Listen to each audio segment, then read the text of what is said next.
The Israeli disengagement from Gaza, also known as Gaza expulsion and Hitnakit, was the withdrawal of the Israeli army from Gaza and the dismantling of all Israeli settlements in the Gaza Strip in 2005. 4 small settlements in the northern West Bank were also evacuated.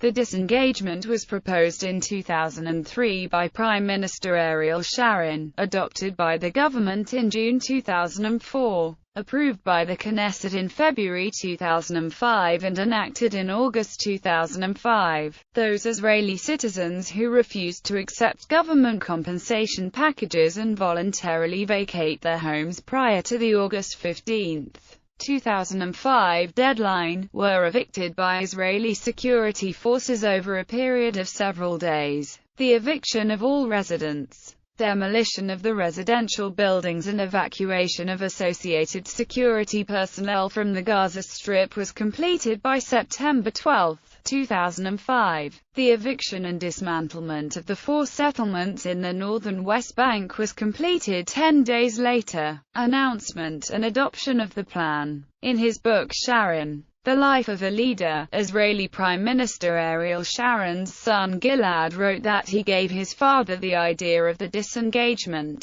Sharon had originally dubbed his unilateral disengagement plan the separation plan, or Toknit HaHafreda, before realizing that separation sounded bad, particularly in English, because it evoked apartheid. Sharon suggested his disengagement plan for the first time on December 18, 2003 at the 4th Herzliya Conference. In his address to the conference, Sharon stated that settlements which will be relocated are those which will not be included in the territory of the State of Israel in the framework of any possible future permanent agreement. At the same time, in the framework of the disengagement plan, Israel will strengthen its control over those same areas in the land of Israel which will constitute an inseparable part of the State of Israel in any future agreement. In October 2004, Prime Minister Ariel Sharon's senior advisor, Dov Weisglass, explained the meaning of Sharon's statement further. The significance of the disengagement plan is the freezing of the peace process, and when you freeze that process, you prevent the establishment of a Palestinian state, and you prevent a discussion on the refugees, the borders and Jerusalem. Effectively, this whole package called the Palestinian state, with all that it entails, has been removed indefinitely from our agenda. And all this with authority and permission. All with a presidential blessing and the ratification of both houses of Congress. That is exactly what happened. You know, the term "peace process" is a bundle of concepts and commitments. The peace process is the establishment of a Palestinian state with all the security risks that entails. The peace process is the evacuation of settlements, it's the return of refugees, it's the partition of Jerusalem. And all that has now been frozen. What I effectively agreed to with the Americans was that part of the settlements would not be dealt with at all, and the rest will not be dealt with until the Palestinians turn into Finns. That is the significance of what we did. Sharon formally announced the plan in his April 14, 2004 letter to U.S. President George W. Bush, stating that there exists no Palestinian partner with whom to advance peacefully toward a settlement. On June 6, 2004, Sharon's government approved an amended disengagement plan, but with the reservation that the dismantling of each settlement should be voted separately. On October 11, at the opening of the Knesset winter session, Sharon outlined his plan to start legislation for the disengagement in the beginning of November, and on October 26, the Knesset gave its preliminary approval. On February 16, 2005, the Knesset finalized and approved the plan. Political process failing to gain public support from senior ministers, Sharon agreed that the Likud party would hold a referendum on the plan in advance of a vote by the Israeli cabinet. The referendum was held on May 2, 2004 and ended with 65% of the voters against the disengagement plan. despite some polls showing approximately 55% of Likud members supporting the plan before the referendum. Commentators and the press described the rejection of the plan as a blow to Sharon. Sharon himself announced that he accepted the Likud referendum results and would take time to consider his steps. He ordered Minister of Defense Shul Mofaz to create an amended plan which Likud voters could accept. On June 6, 2004, Sharon's government approved an amended disengagement plan, but with the reservation that the dismantling of each settlement should be voted separately. The plan was approved with a 14-7 majority, but only after the National Union ministers and cabinet members Avigdor Lieberman and Binyamin Elon were dismissed from the cabinet, and a compromise offer by Likud's cabinet member Tzipi Livni was achieved. Following the approval of the plan, it was decided to close the Erez industrial zone and move its factories to cities and towns in Israel such as Ashkelon, Dimona, Yeruam, and Dorot.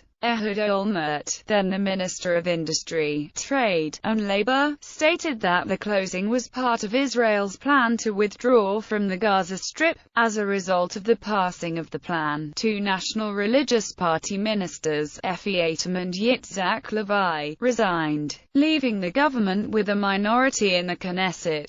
Later, the entire faction quit after their calls to hold a national referendum were ignored. Sharon's pushing through this plan alienated many of his supporters on the right and garnered him unusual support from the left wing in Israel. The right believes that Sharon ignored the mandate he had been elected on, and instead adopted the platform of his labor opponent, Amram Mitzner, who was overwhelmingly defeated when he campaigned on a disengagement plan of far smaller magnitude. At that time, Sharon referred to Gaza communities such as Netzarim as no different than Tel Aviv, and said that they are of such strategic value that the fate of Netzarim is the fate of Tel Aviv. Many on both sides remained skeptical of his will to carry out a withdrawal beyond Gaza and the northern West Bank. Sharon had a majority for the plan in the government but not within his own party. This forced him to seek a national unity government, which was established in January 2005. Opponents of the plan, and some ministers, such as Benjamin Netanyahu and former minister Natan Sharansky,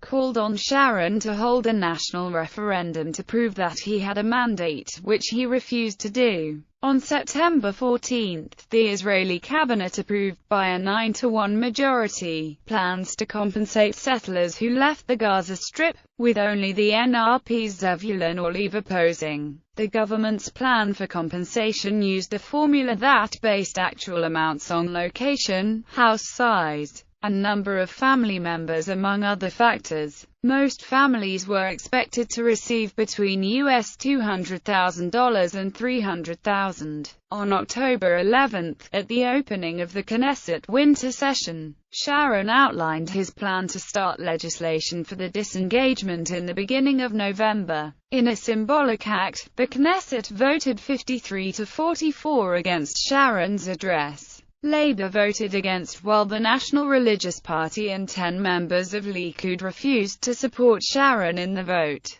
On October 26, the Knesset gave preliminary approval for the plan with 67 for, 45 against, 7 abstentions, and 1 member absent. Netanyahu and 3 other cabinet ministers from Sharon's ruling Likud government threatened to resign unless Sharon agreed to hold a national referendum on the plan within 14 days. On November 9, Netanyahu withdrew his resignation threat, saying, "In this new situation, the death of Yasser Arafat, I decided to stay in the government." Following the vote 14 days earlier, and Sharon's subsequent refusal to budge on the referendum issue, the 3 other cabinet ministers from the Likud party backed down from their threat within days. On December 30, Sharon sealed a deal with the Labour Party to form a coalition, with Shimon Peres becoming vice premier, restoring the government's majority in the Knesset.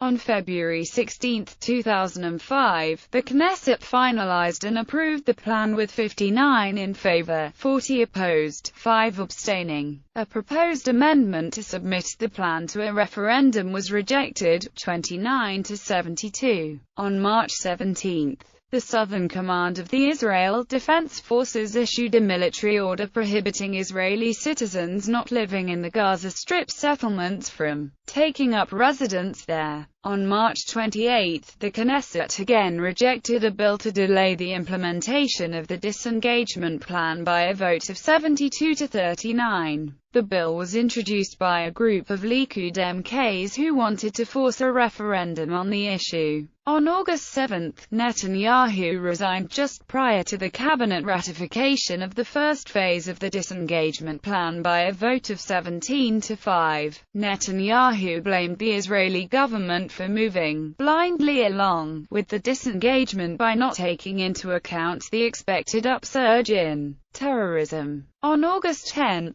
in his first speech before the Knesset following his resignation, Netanyahu spoke of the necessity for Knesset members to oppose the proposed disengagement. Only we in the Knesset are able to stop this evil. Everything that the Knesset has decided, it is also capable of changing. I am calling on all those who grasp the danger, gather strength and do the right thing. I don't know if the entire move can be stopped, but it still might be stopped in its initial stages. Don't give the Palestinians guns, don't give them rockets, don't give them a seaport, and don't give them a huge base for terror. On August 15, Sharon said that, while he had hoped Israel could keep the Gaza settlements forever, reality simply intervened. It is out of strength and not weakness that we are taking this step, repeating his argument that the disengagement plan has given Israel the diplomatic initiative. On August 31, the Knesset voted to withdraw from the Gaza-Egypt border and to allow Egyptian deployment of border police along the demilitarized Egyptian side of the border, revising the previously stated intent to maintain Israeli control of the border. Description of the plan. The Gaza Strip contained 21 civilian Israeli settlements and the area evacuated in the West Bank contained 4, as follows. Hermesh and Mevodot in the northwestern West Bank were included in the original disengagement plans, but were dropped from the plans in March.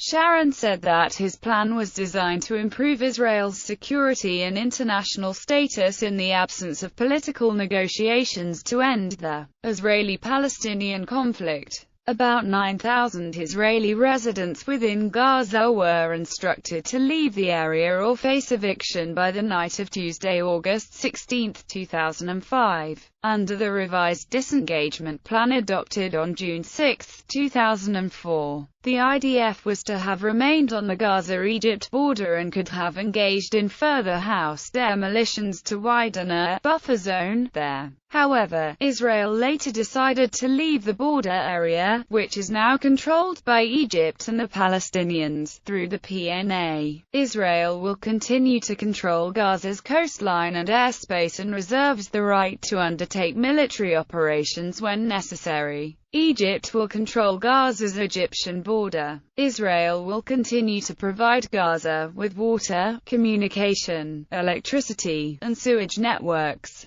The agreement brokered, according to Condoleezza Rice, stipulated that, for the first time since 1967, Palestinian authorities would have complete control over exits and entrances to their territory. That both parties to the agreement, Israel and Palestinians, would upgrade and expand crossings to facilitate the movement of people and goods between Israel, Gaza and the West Bank. Palestinians would be allowed the use of bus and truck convoys to move between Gaza and the West Bank. Obstacles to movement in the West Bank would be lifted. A Palestinian seaport was to be constructed on the Gaza littoral. A Palestinian airport was considered important by both sides. and the United States was encouraging Israel to entertain the idea that construction to that end was to be resumed, because the Palestinian Authority in Gaza did not believe it had sufficient control of the area at this time. Foreign observers such as the International Committee of the Red Cross, Human Rights Watch and various legal experts have argued that the disengagement will not end Israel's legal responsibility as an occupying power in Gaza. Israel and Egypt have concluded an agreement under which Egypt can increase the number of police on its side of the border, while the IDF evacuates the Gazan side.